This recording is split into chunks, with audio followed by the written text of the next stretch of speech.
Hello আমার দুষ্টু প্রিয় মিষ্টি বন্ধুরা, তোমরা সকলে কেমন আছো?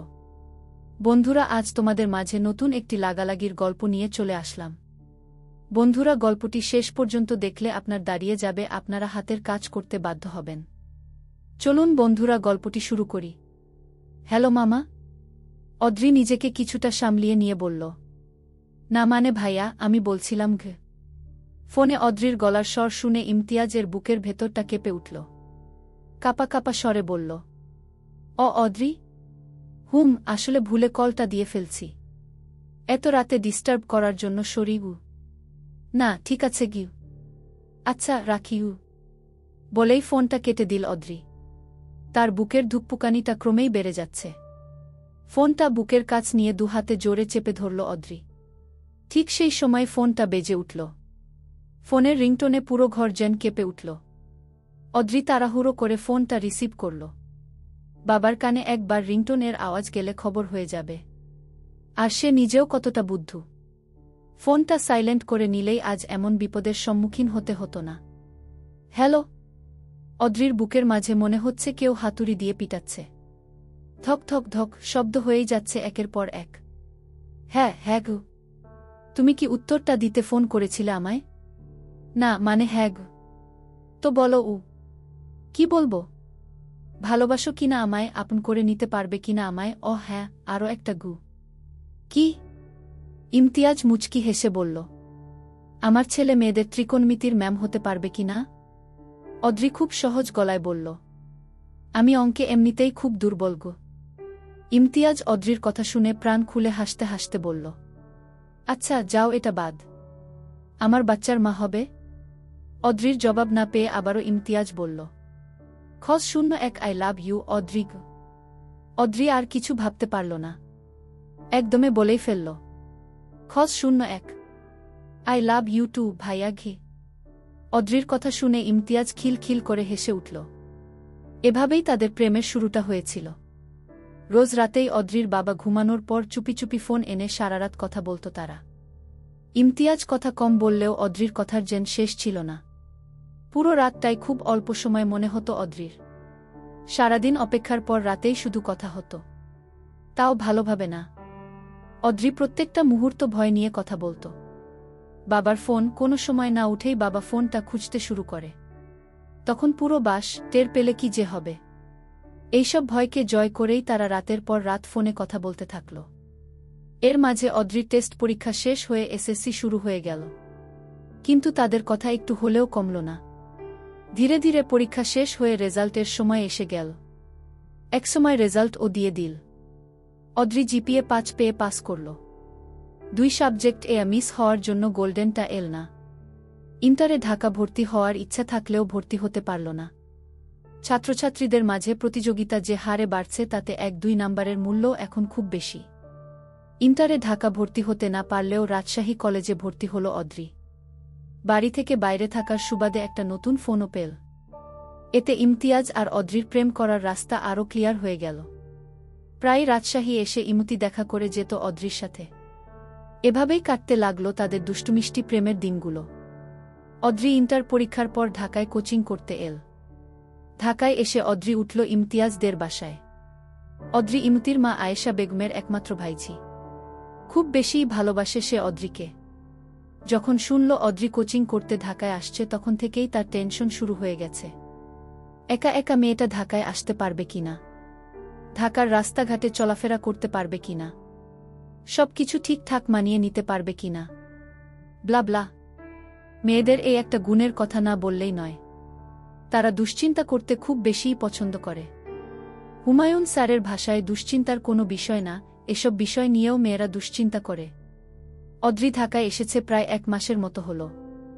এখানে এসে পুরো বিরক্ত হয়ে পড়েছে সে।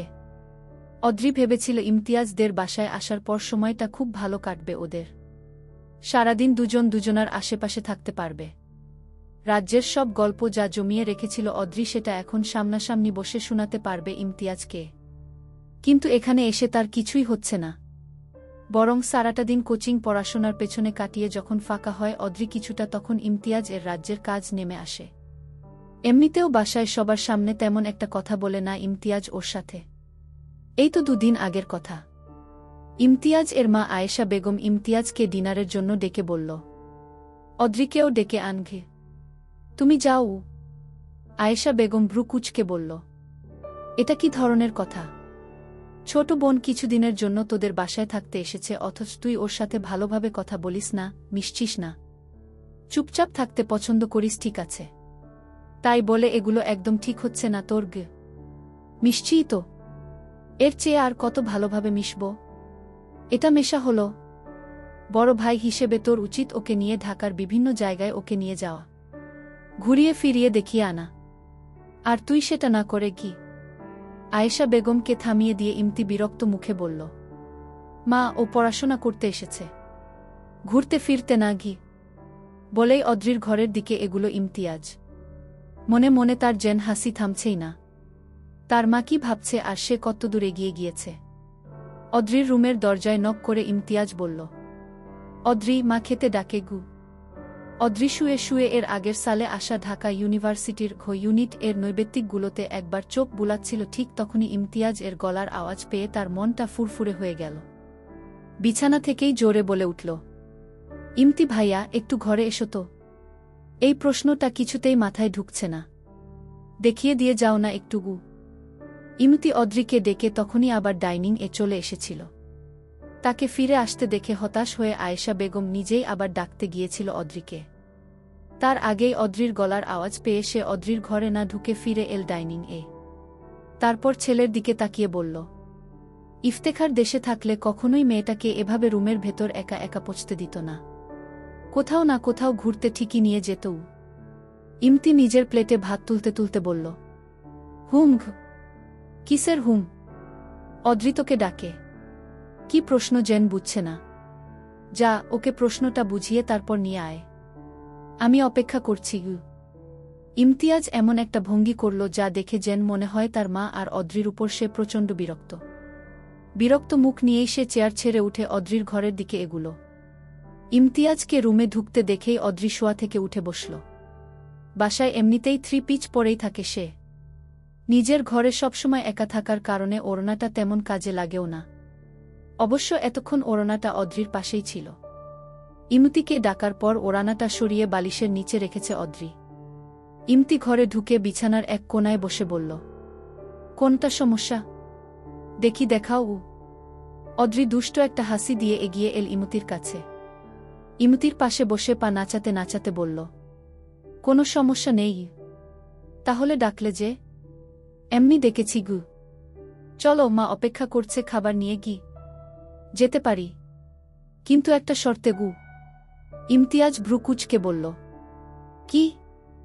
এখন তুমি আমাকে তোমার কোলে বসিয়ে তোমার ঠোঁটটা আমার ঠোঁটের সাথে ছোঁয়াবে, ব্যাস। তুমি কি পাগল হয়েছ? মা বাইরেই আমাদের জন্য অপেক্ষা করছে, গি। করুক। দিবা কি দিবা না?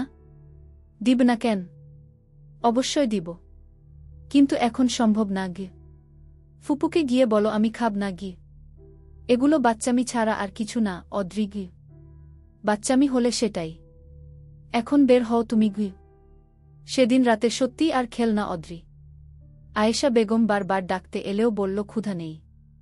অবশ্য এ নিয়ে ইমতিকে আয়েশা বেগম অনেক কথাই শোনাল। তার ধারণা নিশ্চয় ইমতি গিয়ে অদ্রিকে গিয়ে কিছু একটা বলেছে যার কারণে খাবারটাও খেল না মেয়েটা। টানা দুদিন দুরাত কথা বলল না অদ্রি ইমতিয়াজের সাথে। অবশ্য আগে ও এমন রাগারাগি হয়েছে, কিন্তু রাগটা ছিল এক পক্ষের। তাদের এই 3 বছরের সম্পর্কে কখনোই গলা উঁচিয়ে কথা বলেনি ইমতিয়াজ অদ্রির সাথে। যা রাগারাগি করার সেটা অদ্রি একাই করেছে ইমতিয়াজের সাথে। শুধু ইমতিয়াজের এই রাগারাগির পর একটা কাজই করার থাকে, সেটা হলো রাগ ভাঙানো। রাগ ভাঙানোর উপায়গুলো একরকম গুগল ঘেটে ঘেটে মুখস্থ করে ফেলেছে সে। তবে সেই সব ও এইবারের রাগে কাজে দিচ্ছে না। ফোন করলে ফোন রিসিভ করছে না, এমনকি ঘর থেকেও বের হচ্ছে না। এই 2 দিন কোচিংয়ের ক্লাসেও অ্যাটেন্ড হয়নি অদ্রি। অদ্রির সাথে এই 2 দিন কথা না বলে একদম মাথাটা ফাঁকা ফাঁকা লাগছিল ইমতির। তাই কোনো কিছু না ভেবেই রাত 1টার দিকে মেসেজ করল অদ্রির নাম্বারে ইমতিয়াজ। অদ্রি তখন শুয়ে শুয়ে বইয়ে চোখ বুলাচ্ছিল। ফোনের মেসেজের টোন শুনে ফোন হাতে নিয়ে দেখল ইমতিয়াজের মেসেজ। ইমতিয়াজ, দরজাটা খোলো। এক মুহূর্ত ভেবে অদ্রি রিপ্লাই করল, অড্রেখানা এমচিয়াস প্লিজ, জাস্ট 1 মিনিটের জন্য হলেও খোলো। অড্রেখানা না না, এমচিয়াস দরজা না খুললে সুইসাইড করব সিরিয়াসলি। এত প্যারা আমি জাস্ট আর নিতে পারছি না। অড্রেখা গোল্লায় যাও। I don't care. মেসেজটা করার পর ইমতির আর কোনো রিপ্লাই এল না। অদ্রির বুকের ভেতরটা কাঁপতে শুরু করল। কিছু আবার করে ফেলবে না তো ইমতি? আর কিছু না ভেবেই বিছানা ছেড়ে উঠে তাড়াহুড়ো করে দরজা খুলল অদ্রি। দরজার সামনেই দাঁড়িয়ে অদ্রির জন্য অপেক্ষা করছিল ইমতিয়াজ। অদ্রি দরজা খোলার সাথে সাথে অদ্রিকে ঠেলে ঘরে ঢুকে দরজাটা বন্ধ করে দিল ইমতিয়াজ। ইমতিয়াজকে এভাবে এত রাতে ঘরে ঢুকতে দেখে কিছুটা হলেও ভয় পেল অদ্রি। ইমতিয়াজকে তার দিকে এগিয়ে আসতে দেখে ভয়টা আরও 10 গুণ বেড়ে গেল। পিছতে পিছতে অদ্রি বলল, এত রাতে এই ঘরে আসলে কেন? কি সমস্যা? এভাবে তাকিয়ে থাকবে না। এই আর এগোবে না ঘে? কেন? কোলে বসার, ঠোঁটে চুমু খাওয়ার ইচ্ছা শেষ হয়ে গেছে? অদ্রি ধোক গিলতে গিলতে বলল, আমি এমনি বলেছিলাম তখন গু।